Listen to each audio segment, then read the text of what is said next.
Hello, friends. Welcome to Logistics of Logistics podcast. My name is Joe Lynch. Thank you so much for joining us today. Today's topic is the revenue engine with my friend Kara Smith Brown. How's it going, Kara? Living the dream. Thank you for having me, Joe. It's always a pleasure to talk to you. We're blabbing way too much before we hit record. So, Kara, please introduce yourself and your company and where you're calling from today.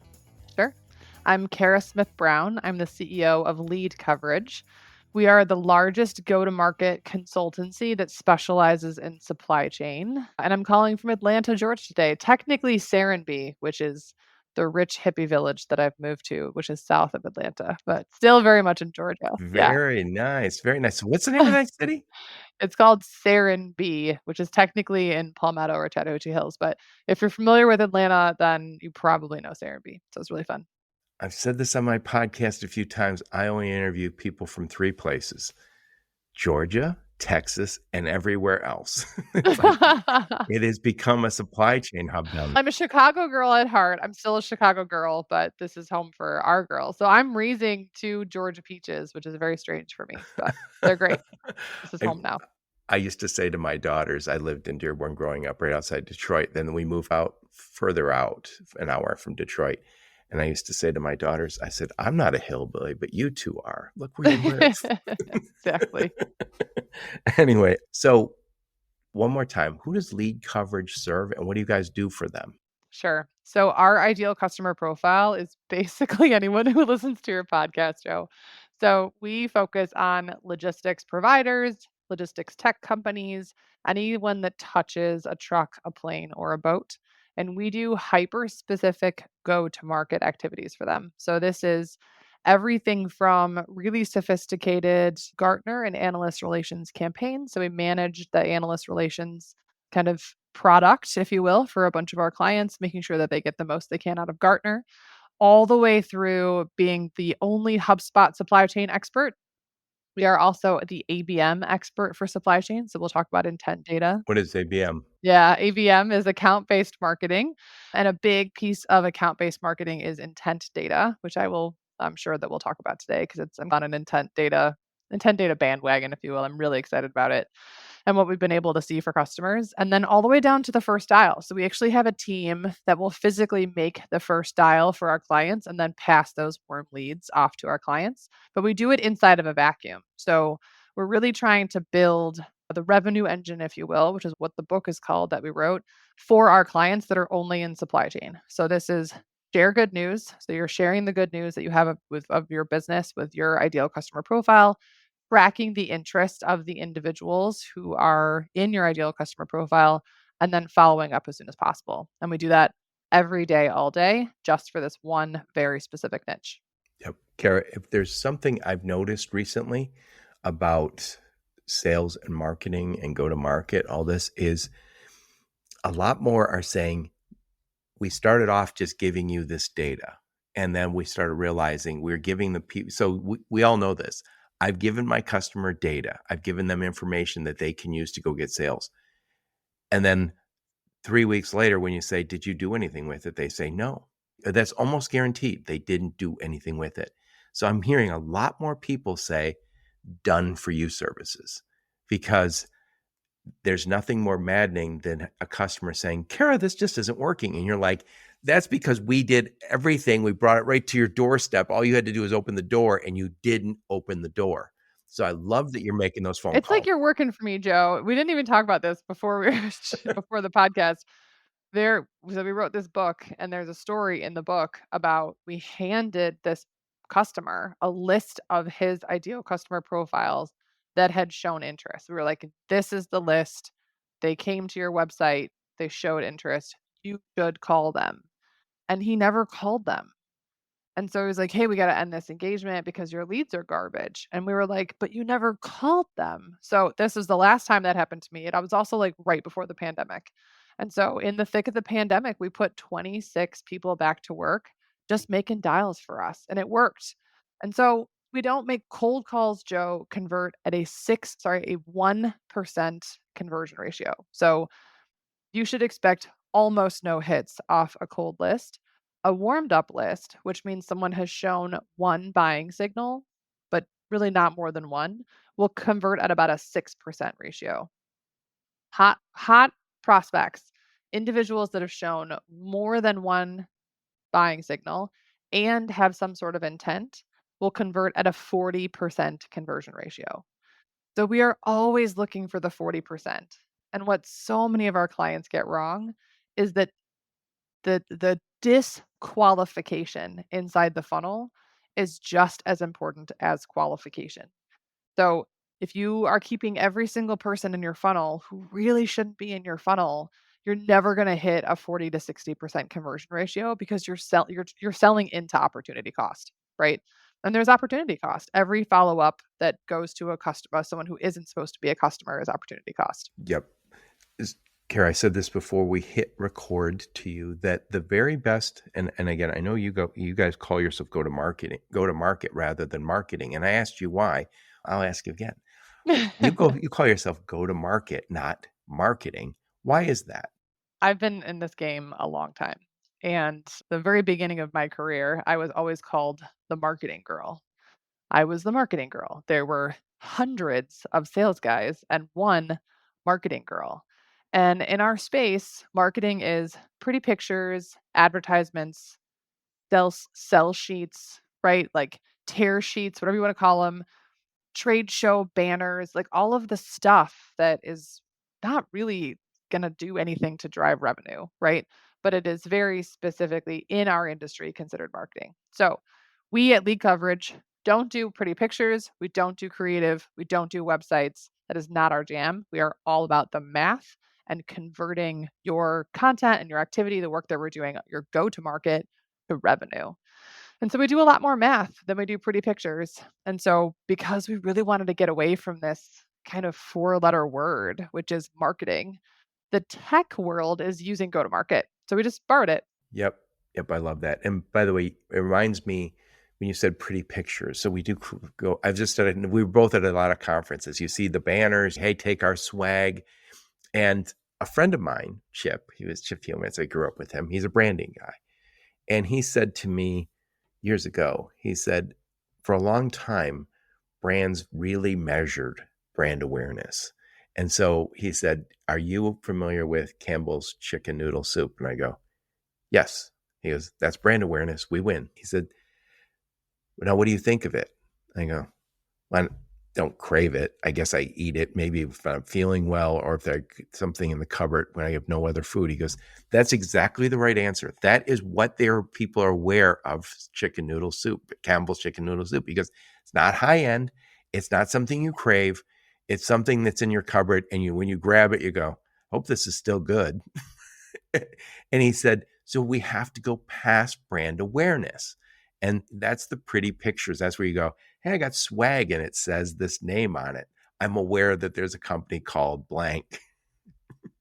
But does that mean I have any desire to work with them? Or do I crave their product? Do I think it's premium or anything else? No. So we don't spend a ton of time on the word brand, if I'm honest. Like, No, nor does he, because it's got the same connotations. It's got the same connotations as marketing, but it is pricing power for the companies that build the right brand. amen. And the work that we do specifically around analyst relations and public relations helps you build a brand in the marketplace. So we often say to customers, like, hey, what box are you in? Are you in the 3PL box? Now there's a 4PL box, right? Gartner just decided that there's an actual definition for 4PL. Are you in the 4PL box?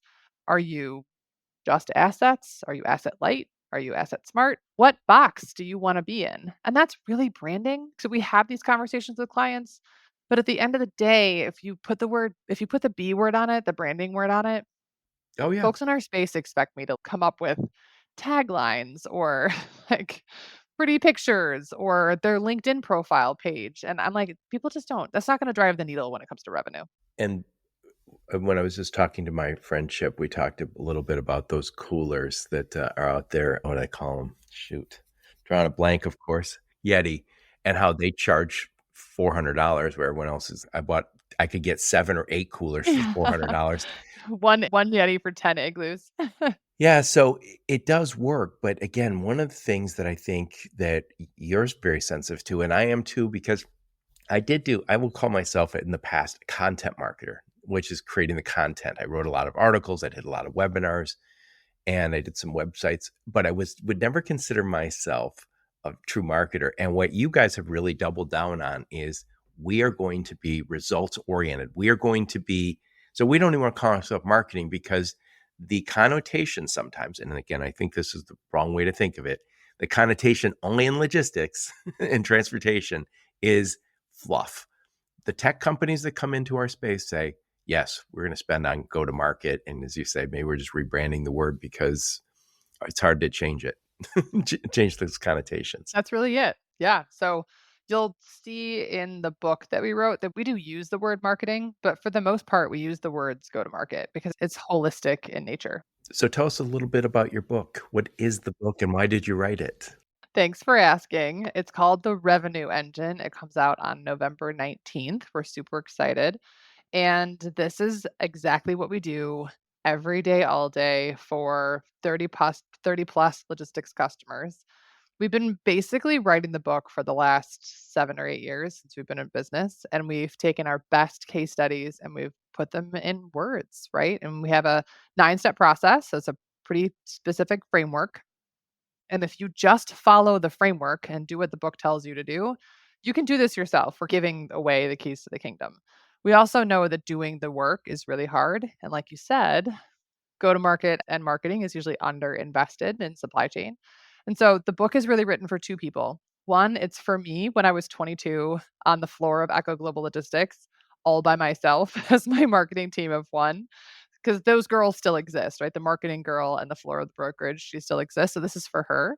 And this is for her boss, right? So this is for the CEO who doesn't know how to ask his marketing person to do XYZ or to show their worth or to have a seat at the table because there's no definitive definition of what are good KPIs, what does good look like when it comes to marketing or go to market and supply chain. And so we just lay it all out there in the book. And it's got some really cool stuff in it. It's got a forward by Sangam Vajre, who wrote ABM is B2B. So he's an ABM practitioner. Will Haraway, my partner, writes a chapter on PR. Gartner approved our chapter on AR, which is super cool.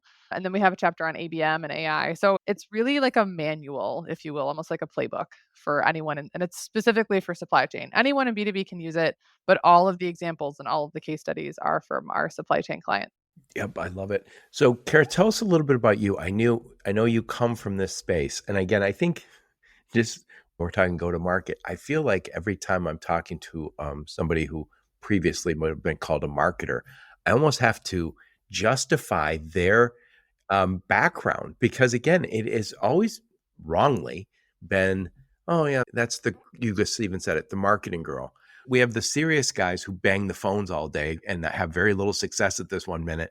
And then we have the marketing gal. She's pleasant. She's nice. She does this little, I don't know what she does over there. Yeah. That's the story of my life, Joe. That was literally the story of my life. I'm not sure that I'm pleasant or nice, but You are a salesperson through and through. I am a salesperson at heart. Yeah. So tell us a little bit about you. Where'd you grow up? Where'd you go to school? Some career highlights before you started the juggernaut that is lead coverage. Sure. So I'm from Chicago. I went to the University of Illinois, like most kids in the Chicago suburbs. I'm from Schaumburg. That's a hard school to get into. It wasn't that hard in 2000. It was probably harder than others, but it wasn't. I It's not have like buddies who didn't Harvard get for in there, sure. so it's not that hard. It's not that easy. It was fun. I had a great time. I loved U of I. Would blast. But I'm from the Chicago suburbs, and so went down to U of I the way most of my friends did. And my first real job out of college was at an association management company, which had nothing to do with supply chain. But I ended up filling out a job application at Echo Global Logistics, which at the time in 2006 was a startup. And my dad said to me, "Hey, you should go do that job, but all startups fail, so you should just be aware and but it's okay because you're like 25 or whatever, 22." And so 3 years later, when we had grown 3,000% in 3 years and Doug walked by and asked me to help him write the S1 for the IPO, I went to my dad and I said, It's Doug Wagner, right? yeah, Doug Wagner, yeah. Still the CEO of Echo, and I went home and told my dad, and I was like, "Hey, so my boss asked me to help with this IPO. This is good, right?" He's, "Yeah, okay, don't be a jerk. Yeah, that's good." So not all startups fail. This one went really well. I was not in the room where it happened. I was very happy to be on the sidelines, but also, like you said, the marketing girl that was fun and interesting and had a lot of energy. And I was training for an Ironman and doing weird stuff on the floor. And everyone kind of knew who I was, and I was just willing to do anything. So post IPO, I got picked up by Seco Logistics, the air freight forwarder. And then out of Seco, I got picked up by Osborne Hesse, which was into that eventually became Geodis. So that was my corporate career. So I had done big tech freight brokerage, one of the big ones. Really successful companies. Super successful. Yeah, I was very fortunate. And so I moved to back to Chicago after exiting the sort of Geodis transition and ended up moving back to Atlanta for a garbage brokerage job, which doesn't have a lot to do with supply chain, but it was really fun, learned a ton. And then I learned the statistic, Joe, that less than 2% of female founders will break $1 million in revenue. And I was like, okay, hold my beer. Let's go do that. So we did that in 8 months. Not only did we did that with an all-female team just because I felt like I needed to, like, one up it. And the number of women that break 10 million in revenue is so small that it is statistically irrelevant. So you can imagine our next goal. So yeah, so we've been having a great time. That's how the business was started. Will Haraway, at the same time that I was starting my business, was starting his business. So we combined efforts in 2019 and rebranded both of our businesses to LeadCoverage. Now we're a team of 42 on 3 continents. Totally wild. We have people all over the world. We have, clients from anywhere from multi-billion dollar private equity backed massive brands that you would know, all the way down to freight tech startups that are getting their start on the trade show floor. And we're just having so much fun. Like, every day is work, obviously, but we are having an absolute blast. We've grown more than 40% every year for the last 7 or 8 years. Inc. 5000 3 times in a row. We're getting all these accolades and all these clubs, and it's just been a blast. We're having so much fun. Yep. I think I met you.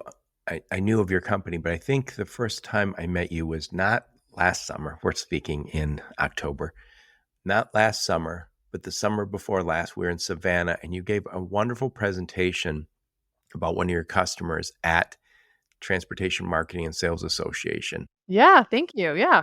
And I remember thinking, the doubters, anyone who thinks that marketing or go to market isn't about ROI, needed to be at that, because it was a wonderful presentation, but you had your customers with you. So it wasn't like, oh, I'm saying this and I hope none of my customers hear how much I said I made them. They were there. And I talked to that customer quite a bit. I've had him on my podcast since. Yeah, we can talk about who it is. We can say it's ITS Logistics. It's Yeah. published. Yeah. It was recorded. It's published. Yeah. They're a wonderful team. It means when you got your customer right there, you can't lie. And one of the things I thought it was super impressive, and I'll let you talk a little bit more about it, is how you get them on the news. Yes. ITS is a huge story, just an absolute win for us. They had really good bones when we walked in the door, right? Paul Brazier, who really is their media ready human for all things drayage, is just an incredible opportunity for us to put someone on the news. But their whole team is excellent, right? The ITS team is just excellent. And Pat McFarland, who you're talking about, Patrick, is just incredible and willing to let us try anything. I don't think the man ever said no. Like, I don't think he ever says no. He is game to try anything. So thank you for remembering that. Actually, in 72 hours, which is so funny that we're recording this podcast on October 8th. On Friday this week, we will be at the same conference, so the TMSA show. And this time, ODW Logistics will be with us on stage. So, another incredible story and another amazing client who's willing to get on stage with us and do a case study of the work we've done together. So, really proud that our customers are willing to do that for us. You created with ITS some sort of index that gets notice on Fox Business and CNBC. Talk about that. Yeah. So this is actually one of the 3 strategies that work for supply chain go to market today. So this is our best example of true executive thought leadership. So what this means is planting a flag on something that you are the best in. So ITS happened. We walked in the door and did a discovery with them, and they happened to do drayage at all 26 ports, which is not super normal, very rare. And so we were like, oh, that's super weird and different. Do you have math that you can share around drayage? And Paul Brazier was like, yeah, absolutely. Like we got all kinds of math. And Paul's just wonderful in farming and super smart and can get on stage. And so we put together the very fun and exciting Port Rail Ramp Index. And every single month, it's super simple. It's 3 KPIs. And Paul gives his commentary on what's going on with the ports. Now, the IWLA strike was just last week, right? Didn't last very long, but Paul got to be on the news for roughly 24 to 48 hours straight. When the Key Bridge collapsed, he was also on the news because this index goes out every single month without fail. And ITS is now known by the press as someone who's really reliable to get on and have a top line macroeconomic conversation about what the impact of this is going to be on supply chain, which is just incredible. And I think what we've learned is that every single customer, every single supply chain company has their own version or should have their own version or can have their own version of an index. So whether it's what's happening cross-border right now, which is a huge piece of what's happening and reshaping the macroeconomics of this entire continent, right? Having a real key position on cross-border could be one, having a key position on rail, et cetera. Like whatever the thing is that you have a specialty in, you can create an index on. It's interesting. University of Michigan, I lived not too far from there. I got my master's there. And one of the things they have is this consumer confidence index that is constantly mentioned.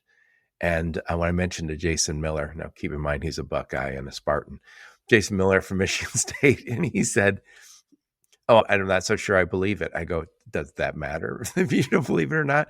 The index is the index and everybody quotes it. And I don't know who created it or why, but it works. And we're going to talk more about thought leadership in a minute, but that is thought leadership. It's not buy from me, we're great. Like we're, we look at our colors or look at our cool banner. This is truly, we're on TV talking about it. I used to say this when I was still selling.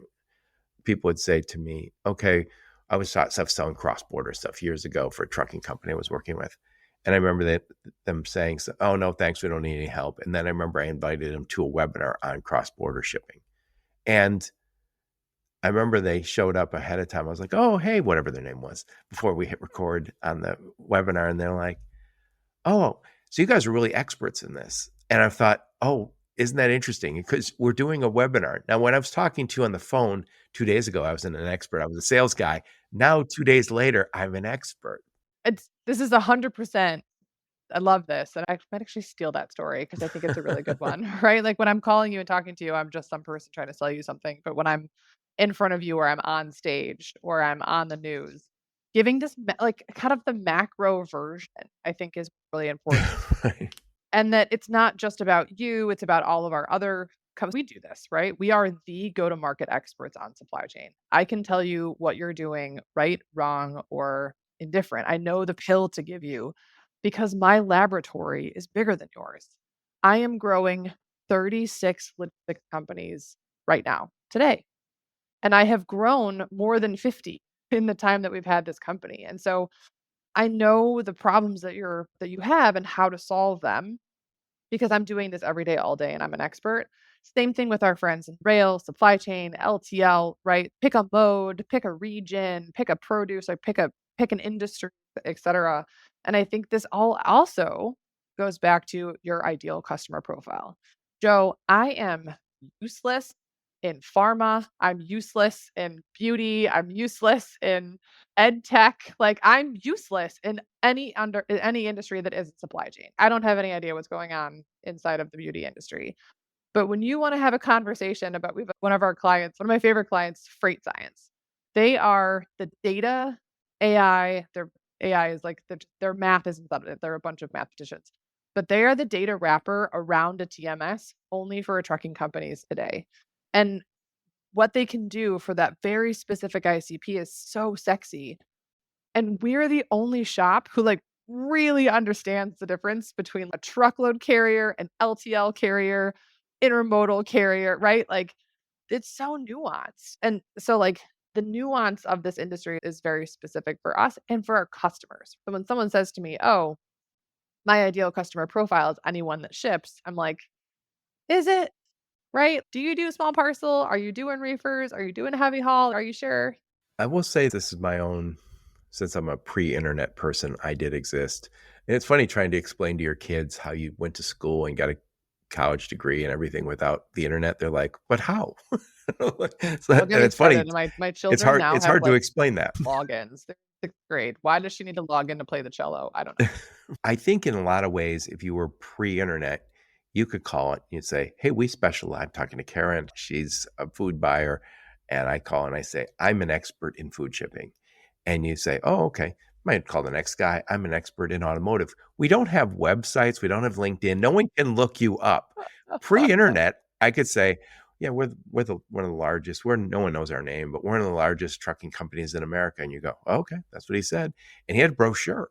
It said that. Yeah, Now you look and go, "Joe, there's 3 employees there. I'm not so sure I believe you." Now I can look and say, "Your website doesn't say anything about you being a food expert." There's nothing that gives me that sense. So I did do some digital marketing, and I'll tell you, this goes back 12 years. Doing websites where people would say to me going in, "We can move anything that moves. We can move, like, whatever freight you have, we can move." And I said, "That worked pre-internet. It doesn't work now because Google will not let you be expert in everything. They don't believe it." Now, it's interesting if you look at like Deloitte or some of these consulting companies, professional service firms, they will have verticals where they've said, "Okay, we're going to be experts in manufacturing and in supply chain and in pharma." And they will go out and they'll seek out authors and they'll become the thought leadership. And if they aren't thought leaders in that space, they aren't going to play. right. That's our strategy, right? Like, we are also a HubSpot diamond shop, and HubSpot services any industry. Like, you can be beauty, med tech, ed tech, like, HubSpot doesn't care. If HubSpot gets a lead in, that's a truck, a plane, or a boat, we're on the list of partners to help them execute that HubSpot transition. Yeah, it's great. It's been wonderful for us. They're a great partner, but we often get sort of HubSpot inquiries that have nothing to do with supply chain. And so we have to hand them back to HubSpot and say, "Hey, this is not, thank you, but, like, we get a lot of moving companies from HubSpot, like physical, like, moving companies. I'm like, this isn't really logistics." And so we have to hand them back. They have some overlap. That's the crazy one. But anyway, let's switch gears and talk about this book. So, you wrote a book and it's called The Revenue Engine: Fueling a B2B High Octane Pipeline. Why did you write a book? I wrote a book because I needed this book when I was in my 20s. And we wrote a book to give us that third party awareness, right? We wanted people to understand that there is a method to the madness. It is not, "Oh, gee, we're going to try this thing and we're going to do this other," like, there is a very clear framework to how we go to market and how we take our customers to market. So we basically put the framework together, which is share good news, track interest, follow up. There are 3 funnels: the prospecting funnel, who are strangers, the nurture funnel, who are not strangers, and the customer funnel, which is cross sell, upsell. And then really important to us is measurement. So the last third of the book is all about volume, velocity, and value, and how you measure volume, velocity, and value inside of your 3 pipelines. So it's been a labor. It's been like an 18 months, like 2 years to get this book out there, and I'm so excited. I saw you posting about it on LinkedIn saying that you're writing a book. And I remember thinking, "Oh, I'm looking forward to her getting to the place where it's going to be done because I want to have her on the podcast."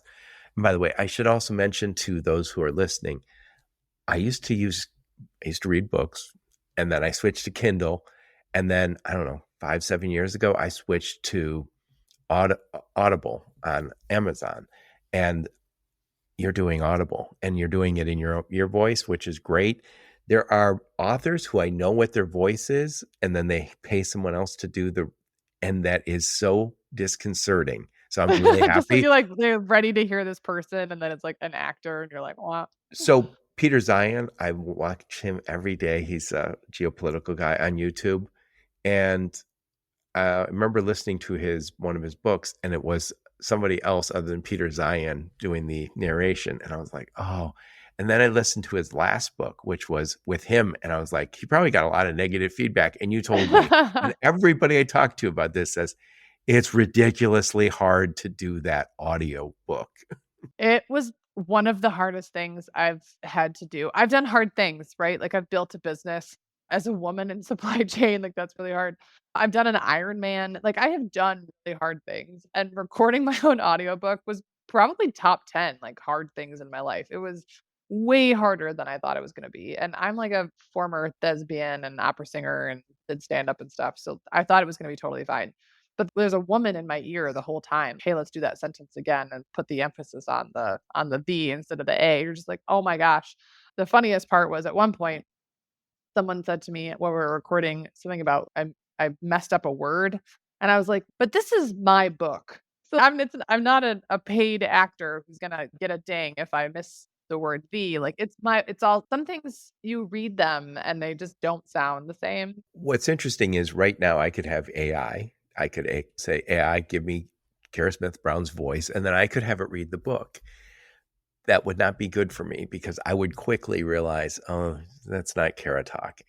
So the uniqueness of our voice, it goes away. And I'm sure at some point AI will pick all that up and it'll be able to replicate exactly, but not yet. The other thing is there's 3 funny stories in the book. So the first funny story is how we used, I'm gonna say silly names, but they're really stripper names.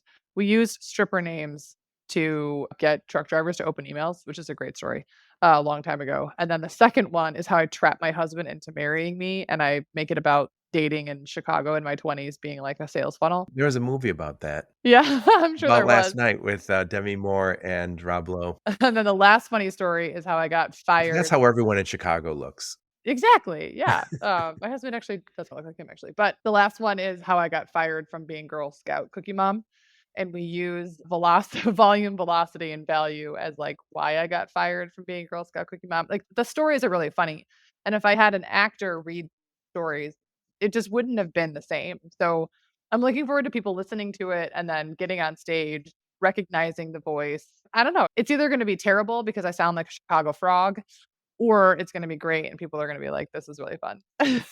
You have a great voice. Also, I'm not just saying this to be nice, but a lot of times when you have marketing companies will say, yeah, but we do great marketing for everyone but us. We do thought leadership for everyone but us. This is thought leadership for Lead Coverage and Kara Smith Brown and all your people who helped with that book. Yeah, it does feel a little like drinking our own Kool-Aid, right? Yeah. So when somebody says, oh, yeah, it's easier said than done doing this, you go, yeah, we wrote the book, literally wrote the book. So, anyway, let's talk about before we hit record, we agreed on some points we wanted to talk about. And first up, before we get to that, when does the book come out? November 19th, 2024. I'm so excited. And it's called The Revenue Engine Fueling a B2B High Octane Pipeline. And who doesn't want that in these difficult times? So, we had 3 points. What's the first point you want to talk about? Yeah, I think the only one, I think we've covered the other pieces just in our conversation, Joe. I think the most important thing, if I were to give anyone just free unsolicited advice, right, on thing go to market for supply chain is data. So I'll give you a little bit about what intent data is and how we're using it for clients. So I'll tell you a little story that may or may not be true in the future to explain what intent data means. So I believe that Tim Cook will one day get on stage and say, I am insourcing Apple's supply chain, right? When he does this in 2026 or 2025, everyone's going to freak out, right? All the big guys are like, wait, what? What's going on? How are we going to do this? This decision was not made the morning that Tim Cook got up, right? This decision was made 2 years before by a Tiger team in Cupertino. And that Tiger team right now are sending intent signals into the marketplace through their search volume, right? So they're downloading Gartner reports, they're looking up how do I buy a fleet? How do I buy a TMS? What are the best WMSs? How do I connect my OMS to my EMS? They're putting together a package for their bosses at Apple that'll eventually get approved and then we'll say, hey, we're going to insource our supply chain. What we are looking for are the buying signals or the intent cues from that Tiger team Cupertino. They're essentially giving us little breadcrumbs to help us identify that, oh, there's something happening at Apple, or there's something happening at Nordstrom, or there's something happening at Walgreens or Walmart, right? So we're looking for these little buying signals every day, all day. And this is called intent data. And it is everywhere. And so there are two really strong tools that do this for us. If your listeners are interested in learning more about this, if you just Google account-based marketing, I want you to think of account-based marketing as the word healthcare, right? Like big broad word, ABM. The micro sort of piece of this might be like your GP, right? Like your general practitioner doctor. That's your intent data. And then maybe your dermatologist, your specialist is the next piece of the pie, which is programmatic media buying, which I won't bore you or your audience on like the specifics of these. What you really need to understand that if your marketing group or the individuals that are helping you with go to market are not having robust conversations data or account based marketing at scale, you are behind. And you are behind because big guys have been doing it for a long time. They're getting really good at it. They're using the best tools. And the democratization of these tech tools is becoming available for the mid market and SMB. So you can get some pretty easy data out of Zoom Info, Lead Feeder, Seamless, Bombora. Like there are low risk tools to get data. But to your earlier point, what I really understand is yes, of account based of the B2B account based marketing ecosystem. If all you do is collect and ever action on that data, do any good. And so still have to follow up. We still have to send emails. We still have to make phone calls. We still have to run people through a traditional sales engine. But we're essentially prioritizing the sales engine from, hey, anyone that ships, hey, just 20 customers who have shown intent signal against this very specific piece of whatever's happening in the universe, because we know that something is happening and we want to go find out how we solve their problem. So when I think about, like for me, I want to talk to people who want to be on podcasts. So there are people right now, and I don't use intent data. So there are people out there right now who are looking for to do thought leadership things. So I always think of what I do as thought leadership. People come on my podcast.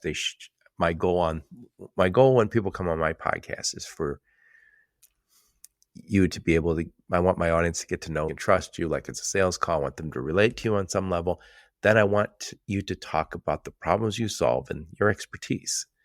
And at the end, we plug. And I always think those people who are looking for thought leadership, and I sell thought leadership, how, so I know that's out there. Somebody's searching for it, but how do I get that? Or how do you get that for your customers? Yeah, it's a little bit difficult for you, Joe, because you're a human being, right? So you're looking for like human beings doing something very specific. For us, we're looking for enterprise companies or shippers, right? So we're looking for the buying signal inside a shipper that shows something is happening. I'll give you a very specific example. So if you were a consultant that stands up new boxes, new warehouse boxes, you would be looking for any company that's looking for real estate. So if someone is sending out real estate signals, there's probably something happening where they need to get involved somewhere in the country. Robots is another. So if someone is doing searches and they're downloading the latest Gartner report on what robot to buy for my warehouse, something's happening. There's been a change in their environment that they're looking for a solution to. You may not have the right robots, but something is happening. There's a change. That's really what you're looking for. You're looking for, give me a signal that there's a change somewhere before it hits the annual report. If you wait until the annual report gets printed and released to the universe, it's not like someone else already has that business, right? We're looking for like the precursor to the So is RFP. this search? This is searches on Google. No, it searches on other third-party websites. So if I were the one that actually owned this software, we'd be having a very different conversation, right? So I don't own the software. We're just practitioners. Our two favorite tools are Rollworks, and this is the mid-tier level, and 6sense, which is the top tier level. 6sense is about $150,000 a year, so it's really expensive. But you can get away with probably 30 or 40 grand for Rollworks. And these tools, essentially what you do is say, okay, these are my 50 target customers, right? These are my 50 targets. And these are the things that I want to know if they're actively searching on. And this can be downloading Gartner reports. It can't I mean Google's included, but it's more like sophisticated, right? So are they going to the trade shows? Are they paying attention to what's happening in the trade press? What are they looking at? What are they looking for, right? And they call it surging. So, for example, we loaded up one customer. One customer is they had 75 accounts they really want to get after, and their prospects were all surging on one very specific robot company. We didn't really care what robot, right? Because my customer doesn't sell robots, but they do the warehouse around the robots. So the fact that there were 16 of the 75 that were surging on robots, we just made a phone call. Hey, it looks like something's happening and stuff, right? It's just a breadcrumb for what might be happening. Interesting. Yeah, and it's really fun because you can do it geographically, you can do it industry specific. You can once you get really into this, it's really about putting the right content in front of the right person at the right time. There's a study done by Harvard that says that 95% of your buying market is not in market at any given time. So you're essentially marketing to every human who could buy from you to find the 5% that are actively buying right now. And these tools tell you hey, these are the ones that are likely to be in that 5%. The one thing about that is, so you're on my podcast, we'll call this a thought leadership project on your part. And so somebody might not be buying today. The vast majority of people listening are not buying. It'd be rare if there was somebody who said, yes, I'm buying that today. But somebody gets to know you and then maybe they say, we're not buying today, but we're not happy with our current marketing, or we're going to make a bigger investment in market or go to market. We're want a larger investment in go to market next year, and they're hearing you today. So hopefully you get into their thinking now. Yeah, and then it's all about follow-up. They connect with you on LinkedIn. And it's about staying in the inbox. We don't do a lot of email marketing at LeadCoverage, but I post if you follow me on LinkedIn, I post every day. And we only do what works. So we don't make cold calls anymore because they don't work, but we can attribute almost $4 million in revenue to posting to LinkedIn. Like the ability to get in front of people and have a position on go to market for supply chain and basically write the book on LinkedIn over 5 years. And then we just took the LinkedIn posts and turned them into the book, right? That's been really successful for us. It's not going to be successful for everyone. And shippers may or may not be reading your thought leadership on LinkedIn. But one of the last, it's the last of the three strategies that really work in supply chain partnerships. And there are some excellent examples of using partnerships to drive revenue. P44 was the first, right? Early in the mid 2000s when Jet was really aggressively going after partnerships, he was the first to really commercialize a partnership strategy, and it still works today. What is a partnership strategy? Please elaborate. Yeah, so a partnership strategy, it literally is what it sounds like. You need to identify who are the individuals in your network who are non-competitive, but your customers think are credible in some way, right? So McLeod is an excellent example, right? McLeod has 150 partners. They are just an incredible opportunity for companies that are starting out in supply chain or trying to figure out how to get into brokers and carriers.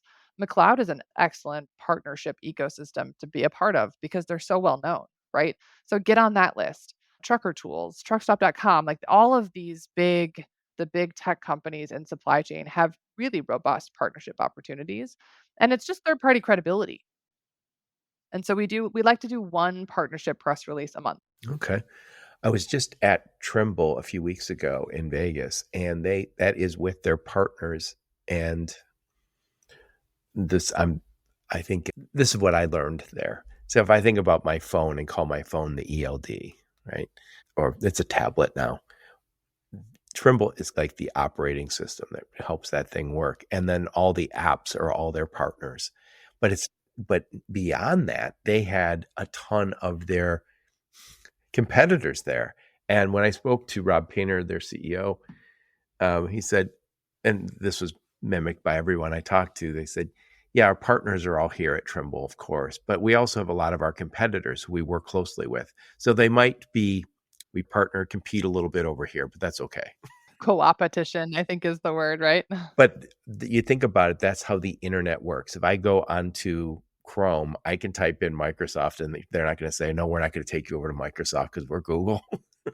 Yeah, and I think in supply chain because I believe that the democratization of technology in general is created these niches inside of supply chain, right? Like you can buy a TMS that is hyper specific only for LTL. Like that exists, right?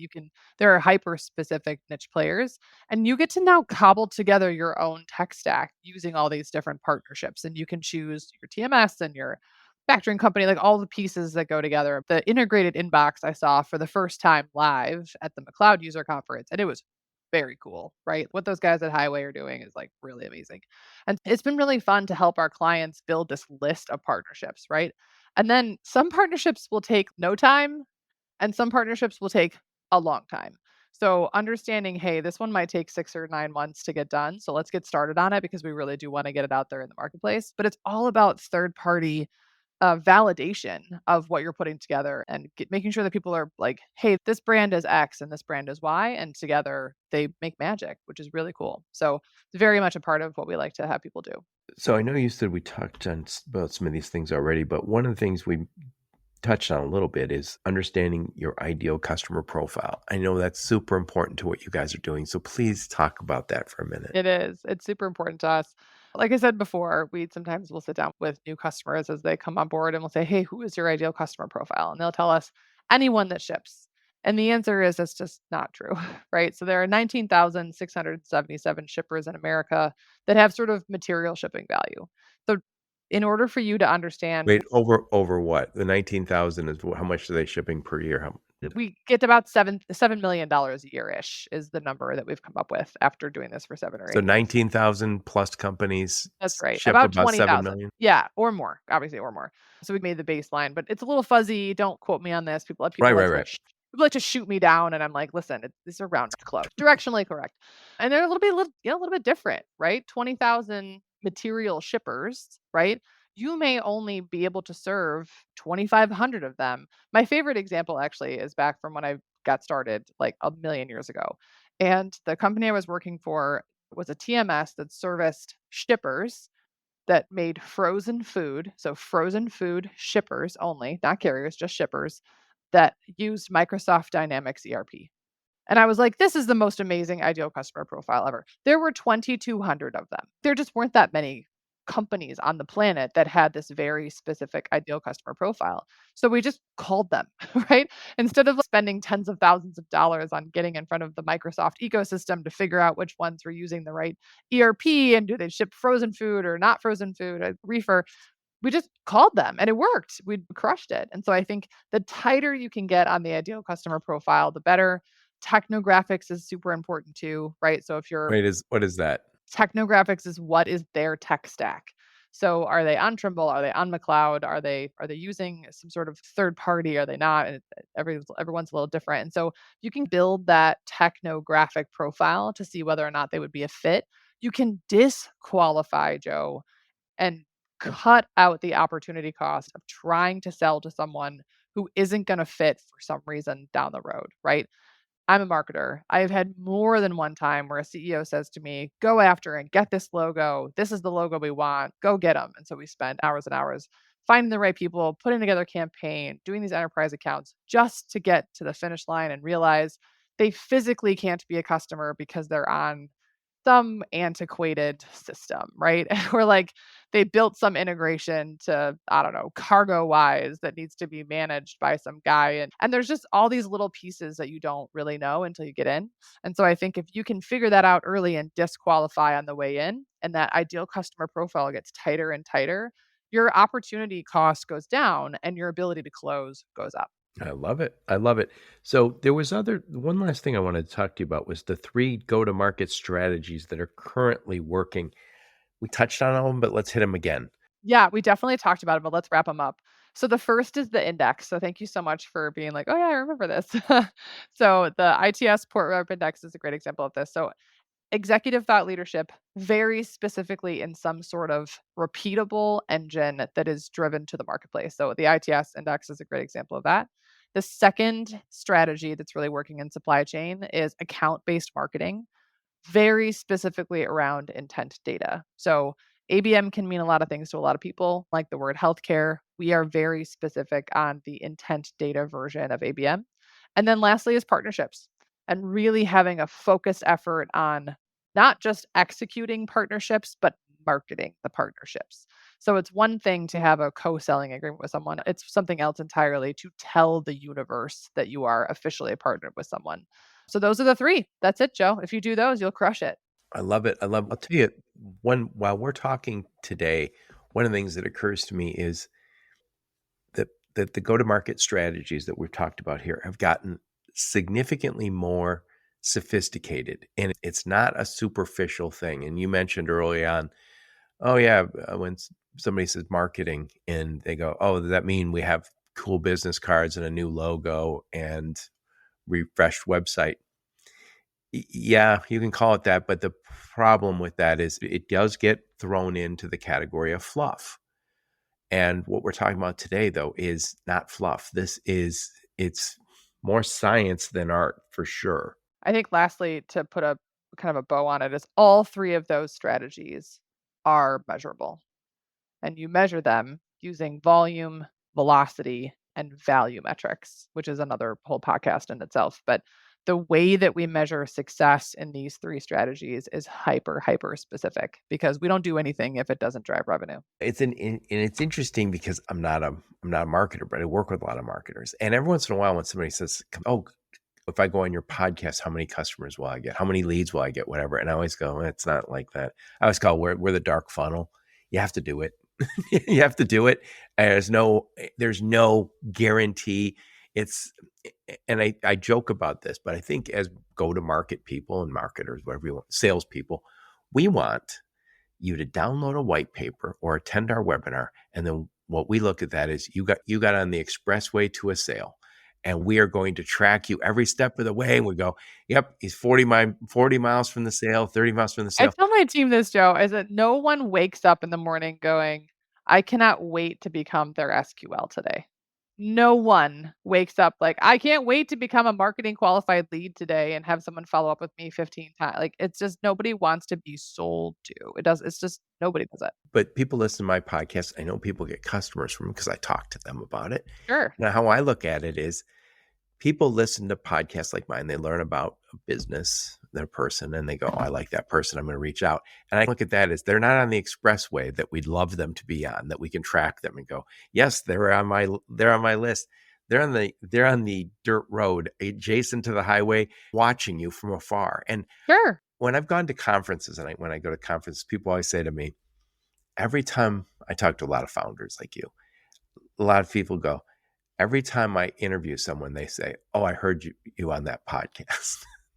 And I was talking, there's 3 or 4 founders who had been on my podcast. They go, oh my God, every single person who interviews with me. And I was like, yeah, it's an interesting thing. It's not a sale, but those people are looking and saying, I'm investigating that company, and they find you. So if somebody's looking, hopefully they are, in a few months, and they say, oh, I want to understand more about LeadCoverage. And then they go, oh, I heard Kara Smith Brown's on this podcast. I'll take a listen. And I always think it's that now that's not as measurable as intent data and some other stuff that we would love to put measurements on. But it is an interesting dilemma because to some extent, it's like saying, hey, Kara, did you spend time with your kids this weekend? You go, yes, I did. Did you measure it? Give me the download. And you're like, no, it's not like that. I have a Well, I got to tell you, relationship with those Joe, kids. we don't have time to talk about it today, but I would be happy to come back on and talk about single stream intent data, which is actually probably the sexiest thing that's coming out of just being online. And you have it. Having a podcast, have individuals who come to the podcast to identify who's being thoughtful, like thought leaders in the marketplace, who's smart, who is Joe theoretically endorsing because you're having them on the podcast. And that is actually a version of intent data. And there are individuals in supply chain who are selling single stream intent data, and it's really sexy. And it's probably what's coming in the next 5 to 8 years. Yeah. Anyway, every time I talk to you, I'm blown away by how, you said intent data, but I'm thinking like this is an intentional approach. It's not so long ago. It's just if somebody would say, what is marketing? It would be like this kind of that. And It is very far from tear sheets and blog posts. Like, we're very far from that, yeah. Yeah. And it's funny because you still have to create great content, and you guys do create great content with your partners. And I always think You've said it before. I think it was share the good news. What is those three things? Yeah, share good news, track interest, follow up. Yep. Yep. But this is the furthest from fluff you can get. And again, that's forever. You are fighting a little bit of an uphill battle. And I think you're to the top of the hill at this point, where this is not the marketing that we did 20 years ago. This is how you grow your business. This is why they call it go to market. You would think that we've reached the summit and that people are like, "Yes, of course, like, this makes sense." And I have calls weekly with people that we have to start from 0. Like, we are explaining the basics, and but I think it's supply chain, right? It's the market that we've chosen, and there are some really sophisticated teams in logistics, like, the Redwood team is just knocks my socks off all the time, they're amazing, and there are some teams that are, like, starting from 0, right? Like, startup folks that they don't have time, there's not enough money to go around, etcetera. So, we are very happy to fill that void, Joe, that there is an echo chamber around really smart, sophisticated go-to-market strategies and supply chain, and we're thrilled to fill that hole. And if someone reads the book and they take it back to their organization and they execute some of it, awesome. If they read the book and they call us and they're like, please do it for us, also awesome. But I'm really glad that someone is filling this void in the marketplace, because when I was 25, I was the marketing girl and there wasn't anyone that I could look to say, please guide me and show me what good looks like. By the way, I was listening to Peter Thiel talk. He's a venture capitalist and investor in Facebook. He's a billionaire. Not so long ago, I heard him. I think he was on Joe Rogan. He said, not so long ago, you would see it was called computer science, not computer engineering, and it was considered fluffy. It was considered less, what's the right word? Less technical, less of a engineering business than, and what we've seen over the last generation, now all of a sudden you have people calling it computer engineering. And I guess to my point is at some point, every industry makes a transition and grows up. Marketing has made that transition. And I think the best example is who's doing it. Years ago when I was blogging, I remember I could be front page for LTL, ahead of the LTL carriers. I was page 1 Google for LTL. And I was like, on a lot of articles I wrote. And I was like, there's a whole bunch of LTL companies. I work with them. And yet I'm page 1. I'm like, where are all the big brokerages? And I remember thinking, I would look at their articles and go, I can beat all of them. I'm better than all of them. I'm sitting at a restaurant at 10 o'clock at night writing an article that is going to be page 1 Google. Those days are gone. The big boys are investing in it, in really good marketing, but also every new VC-backed startup says, we are going to have a go-to-market strategy. So if you're listening now and saying, we don't do that. I grew up as a freight broker. I made 100 phone calls a day and it worked for us. And that's how we still do it. Now we're sending emails, but we don't need marketing. We don't need go-to-market. The world changed.